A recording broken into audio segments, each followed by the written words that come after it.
Ahojte, dobrý deň. Vítam vás na diskusii o hygiene a sanitácii v oblasti potravinárstva, najmä teda v HoReCa sektore. Začneme otázkami. V HoReCa sektore sa používa fyzikálna aj chemická dezinfekcia. Podľa vás, ktoré metódy fyzikálne sa najviac používajú? Tak z tých fyzikálnych metód sa najčastejšie aplikujú tie, ktoré využívajú teplo, ako je napríklad para, horúca voda alebo horúci vzduch. Keď vykonáme dezinfekciu, samozrejme musíme to vedieť nejakým spôsobom skontrolovať a na hodnotenie účinnosti dezinfekcie alebo kontrolu dezinfekčných prípravkov sa používajú rôzne metódy. Akú považujete za tak najspoľahlivejšiu, najvhodnejšiu? Ja považujem na kontrolu účinnosti dezinfekcie a dezinfekčných prípravkov metódy, ktoré využívajú mikrobiologické metódy. Samozrejme využitie sterov alebo otlačkov a tieto metódy využívame najčastejšie buď kvalitatívne, keď chceme vedieť, o aké mikroorganizmy ide, alebo kvantitatívne, keď chceme vedieť, koľko ich tam je. A v prípade, že zistíme nedostatky v oblasti dezinfekcie, čo by ste navrhli, aké riešenie? Tak v prvom rade je treba zistiť, že čo bolo príčinou tej nedostatočnej dezinfekcie, zistiť, že aké boli používané koncentrácie tých prípravkov, poprípade aký bol použitý čas pôsobenia, teplota aplikácie. A určite tiež treba zabezpečiť používanie vhodných účinných látok, ktoré sú vhodné pre dané mikroorganizmy. A vieme, že aj tie mikroorganizmy po určitom čase môžu získať nejakú rezistenciu voči prípravkom, tak aby sme tomuto zabránili, tak musíme striedať tie prípravky alebo používať kombinované tzv. Viaczložkové. Čo myslíte, aké sú ich výhody?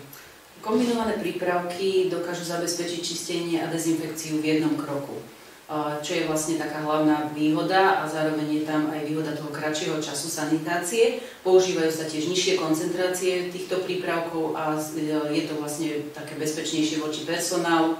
Nevzniká zároveň rezistencia mikroorganizmov a samozrejme z ekologického hľadiska je tam nižšia spotreba vody. Z môjho pohľadu to ekologické hľadisko je trošku širšie, pretože v tomto prípade je možné používať aj rastlinné silice, ktoré sú veľmi ekologické a nie je potrebné používať iba surovú chémiu, ale dajú sa použiť aj organické látky, ktoré majú antibakteriálne účinky. A akým najčastejším nedostatkom podľa vás dochádza v oblasti sanitácie v HoReCa sektore? Tak najvážnejším nedostatkom je vlastne dodržiavanie času potrebného na účinné čistenie a tú sanitáciu. Z môjho pohľadu možno aj pracovná disciplína a nedostatočná osobná hygiena. Takže ľudský faktor. A súčasťou sanitácie je aj ochrana pred škodcami, čiže ochrana pred hlodavcami, ochrana pred hmyzom. Medzi najúčinnejšie opatrenia patria preventívne zásahy. Čo medzi tieto preventívne zásahy patrí?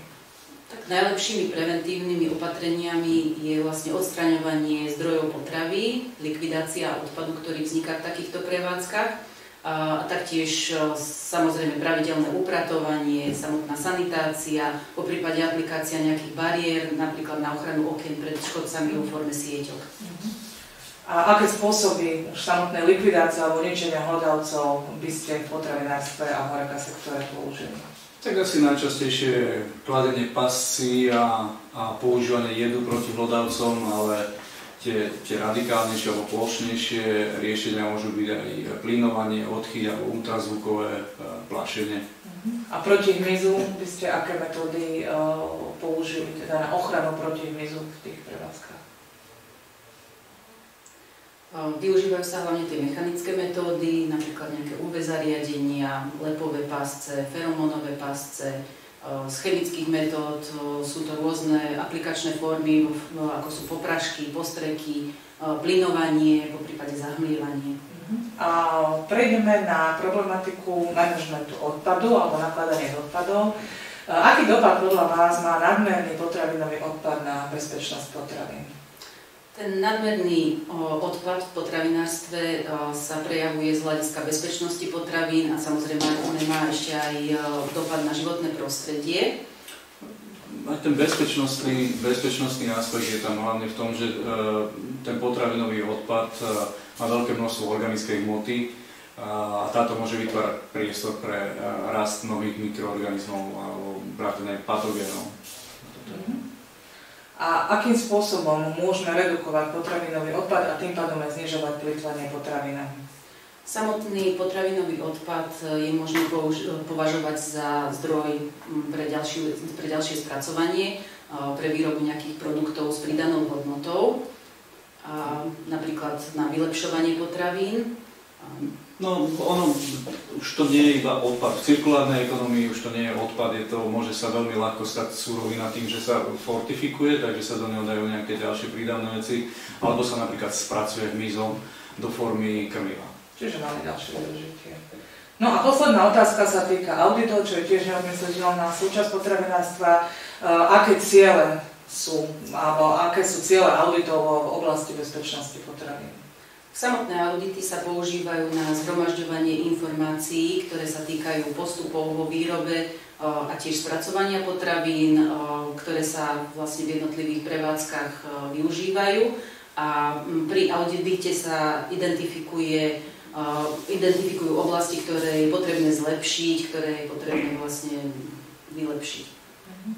Kde sú nedostatky. Tak ja vám ďakujem obidvom za vyčerpávajúce odpovede a prajem pekný deň.